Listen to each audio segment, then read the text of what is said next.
Hoje é dia do quadro Fala Doutor. Então vamos rodar a vinheta? Roda a vinheta, produção.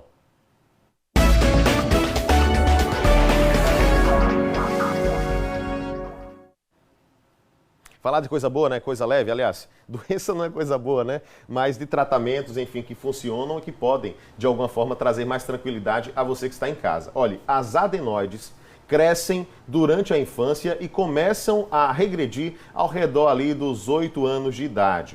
Quando elas crescem muito, podem causar obstrução da passagem do ar respirado pelo nariz. É aí que surgem os problemas com essas glândulas. Para falar mais sobre a hipertrofia da adenoide, eu converso a partir de agora com o otorrinolaringologista, o doutor Daniel Dávila. Doutor, muito bom dia para o senhor, seja bem-vindo aqui ao Balanço Geral Manhã. É um prazer tê-lo aqui com a gente. Doutor, bom dia. Bom dia, Lucas. Bom dia a todos do Balanço Geral Sergipe. Né? Sempre um prazer ter o senhor aqui, doutor. Eu queria começar perguntando, na verdade, para que a gente possa explicar e até para situar o nosso telespectador, porque adenoide é um nome um pouco diferente, né? O que é adenoide? Vamos começar explicando isso. Olha, primeiro que a adenoide não é bem uma glândula, né? Ele é um tecido linfóide que faz parte do nosso sistema de defesa. Do mesmo jeito que a gente tem gânglios, né?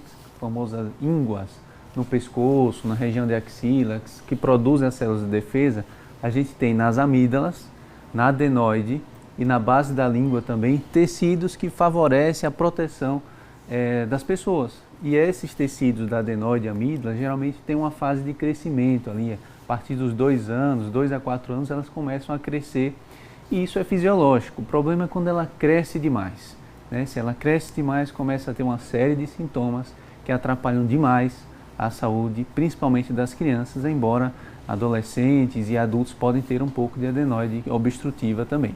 E onde é que fica? Na região do nariz? Essa adenoide, né, isso é bom esclarecer, viu, Lucas? Que às vezes o paciente chega no consultório, olha, doutor, estou com minha adenoide enorme aqui.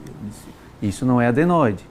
A adenoide ela fica lá atrás do nariz e a gente só consegue ver com alguns exames específicos, certo? Então a adenoide ela fica atrás do nariz, a gente não consegue ver a olho nu, certo? E ela, quando cresce, pode causar obstrução nasal, respiração pela boca, né? Roncos noturnos, dificuldade de aprendizado, irritabilidade, redução da audição. São vários sintomas que têm relacionado a esse aumento da adenoide. Tá? Então, a localização da adenoide fica atrás do nariz. Essa carnezinha que a gente tem no nariz lá dentro, né, é chamado de corneto inferior, também conhecido popularmente como carne esponjosa, que pode também crescer de tamanho e isso está relacionado geralmente a um quadro de rinite crônica que não está bem compensado e ela cresce e causa sintomas muitas vezes parecidos com o de adenoide grande. Tá? Então, por isso a importância de uma avaliação do especialista, do otorrinolaringologista, se o paciente começa a apresentar obstrução nasal persistente, respiração pela boca, seja à noite ou ao longo do dia, roncos noturnos, né, dificuldade de aprendizado, irritabilidade, crianças que têm um sono muito agitado, precisa investigar se tem algo atrapalhando a via respiratória desse paciente, dessa criança. Perfeito. O especialista é que deve fazer essa avaliação. Prontos estamos agora para as perguntas dos nossos telespectadores. Vamos às perguntas que foram enviadas para nós, vão aparecer aqui no telão para a gente, para que possamos tirar justamente mais algumas dúvidas. A Clarice Dias, ela que é daqui de Aracaju, ela pergunta quais são né, as causas da hipertrofia da adenoide. Muito bem. Lembrando que a adenoide, também chamada de tonsila faríngea, ela pode ter uma série de fatores de crescimento. Inclusive, é esperado que ela aumente de tamanho a partir dos 2 anos de idade. Dos 2 aos 6 anos ela pode crescer de tamanho, mas geralmente não é obstrutivo, certo? E a minoria dos pacientes é que começa a ter esse aumento exagerado. E esse aumento exagerado está relacionado a 2 fatores principais. Primeiro, fatores infecciosos. Paciente com infecção de repetição ou um quadro viral, seja resfriado, gripe, né, pode ter esse aumento das células de defesa como forma de proteção, consequentemente aumenta essa região lá desse tecido linfóide que é a adenoide. E um outro fator muito comumente associado é um quadro inflamatório agudo da rinite. Uma rinite não controlada em crianças pode favorecer o crescimento desse tecido linfático, afinal de contas está muito inflamado, ela começa a crescer de tamanho, podendo gerar bastante obstrução. Interessante, pode estar associado então à rinite, né? Interessante essa informação. Interessante mesmo. Vamos a mais uma pergunta para que a gente traga aqui e sanei todas as dúvidas dos nossos telespectadores. Você que envia a sua pergunta para a gente. Carlos dos Santos, de Divina Pastora. Divina Pastora é uma boa cidade, conhece, doutor? Não conheço ainda. Precisa conhecer. Olha, dificuldades na audição e alterações dentárias podem ser sintomas da doença? Dificuldades na audição e alterações dentárias são sintomas? Podem sim ser sintomas. O que é que acontece? A adenoide, ela fica numa região de transição, lá atrás do nariz, na região chamada rinofaringe. Ao lado da adenoide tem duas estruturas chamadas tubas auditivas. Quando ela está muito grande, ela atrapalha o funcionamento das tubas auditivas, podendo, inclusive, gerar uma pressão negativa dentro do ouvido, jogando secreção lá para dentro, causando o que a gente chama de otite média secretora, né? Que junta, é como se a criança tivesse a sensação de ouvido tampado, né? E ela não vai ouvir bem, você chama, ela não atende, não escuta. Isso pode acontecer até em adolescentes e adultos, sendo que é mais raro. A grande dificuldade é que a criança ela não vai saber dizer direito que o ouvido está tampado. Então você chama a criança, ela não escuta, né? Quando vê está com o volume da televisão bem alto, o volume do celular bem alto para conseguir assistir a algumas atividades que podem ser, a partir de criança de 2 anos, já consegue assistir algumas telas, e essa dificuldade precisa ser notada atentamente pelos pais. Já as alterações dentárias é algo que acontece a médio e longo prazo. Por exemplo, uma criança com adenoide grande, prontamente identificada, dificilmente ela vai evoluir com essas alterações dentárias. Por quê? A respiração fisiológica é a respiração pelo nariz. Se ela começa a respirar muito pela boca, ao longo do tempo, ao longo do crescimento da criança, vai ter alterações no crânio, no crescimento crânio-facial.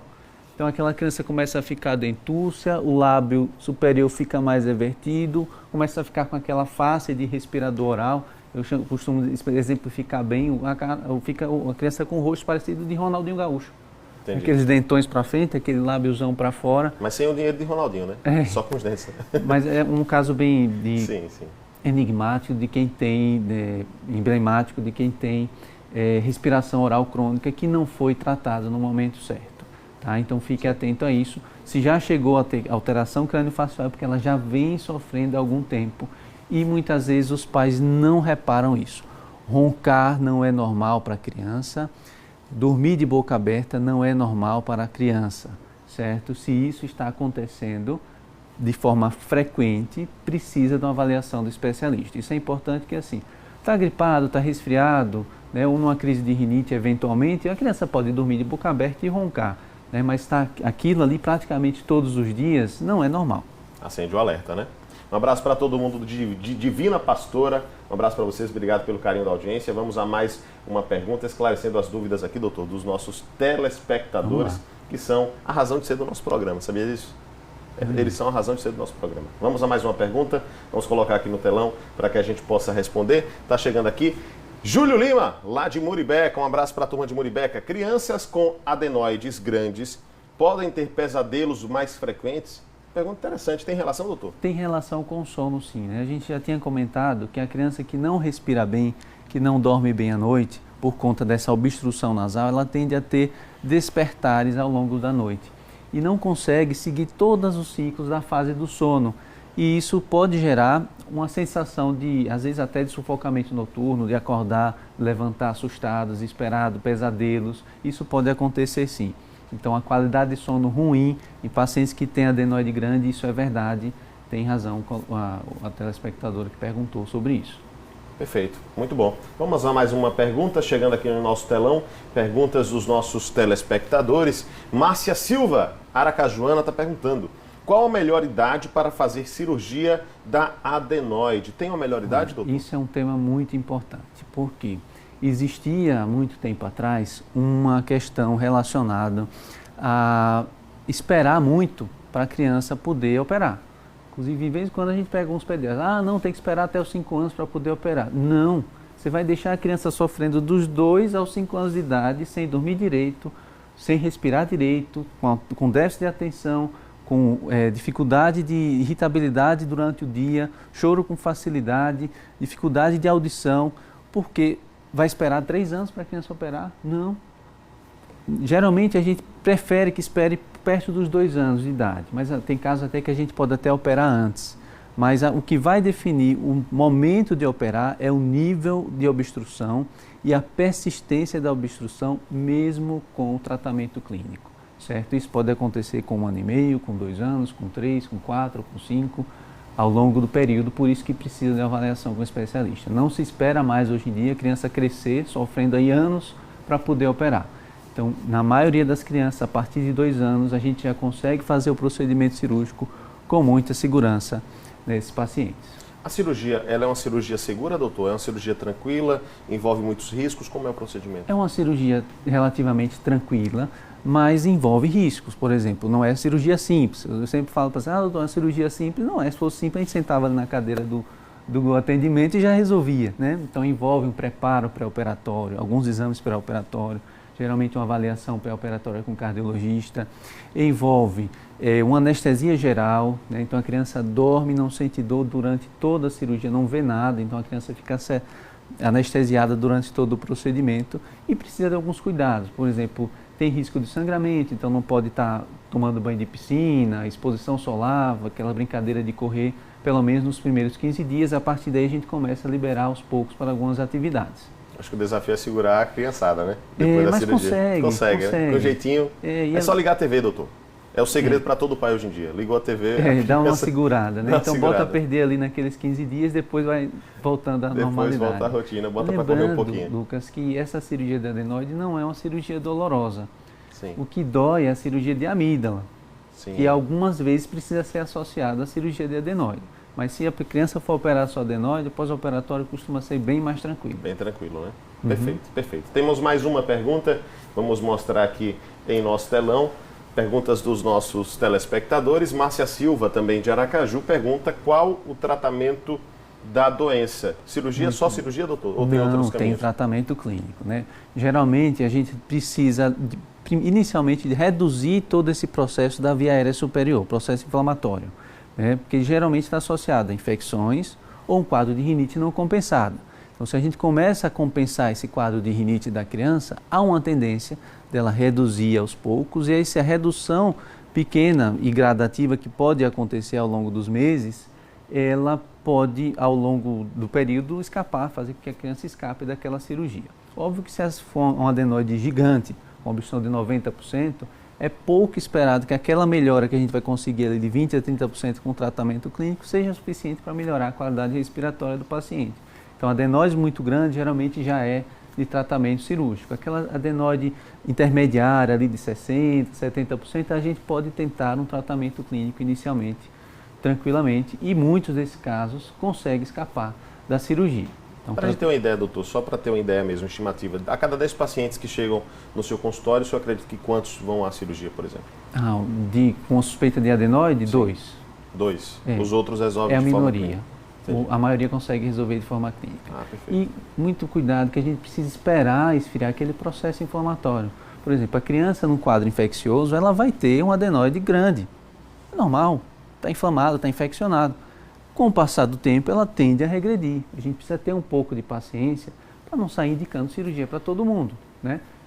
Aguardou ali os 2, 3 meses de tratamento. Beleza, a criança começou a dormir melhor, está com sono mais tranquilo, pegou um resfriado, não ficou todo sufocado, às vezes o que acontece é o seguinte, a repetição, né? Tem crianças que não têm adenoide tão grande, mas toda vez que fica doente ali 2, 3 meses com um quadro obstrutivo intenso. E outro fator importante são as sinusites de repetição, que faz a gente indicar essa cirurgia também, além das otites de repetição. Lembra que eu falei da secreção no ouvido? Essa secreção começa a inflamar, infeccionar, dá baixa acuidade auditiva, né? Aumenta a dificuldade para a pessoa escutar, e isso de forma sequenciada atrapalha o desenvolvimento da criança. Então, otite de repetição, sinusite de repetição também são fatores que fazem a gente indicar essa cirurgia. Doutor, perfeito, esclarecimentos muito bons para todos nós aqui. Eu queria agradecer sua presença aqui. Mais uma vez, é sempre bom tê-lo aqui trazendo esse conhecimento que é importante ao nosso telespectador. Eu que agradeço a oportunidade, Lucas, de poder trazer esclarecimentos importantes sobre a saúde da criança. Né? Muitas vezes pais que estavam, é normal roncar um pouquinho porque o pai ronca, a avó ronca. Criança roncar não é normal, definitivamente. Então, se isso está sendo persistente, não deixe de procurar a ajuda de um especialista, do otorrinolaringologista. Perfeito, doutor. Obrigado mais uma vez. Bom dia a Esse foi o todos. Fala Doutor. E olha,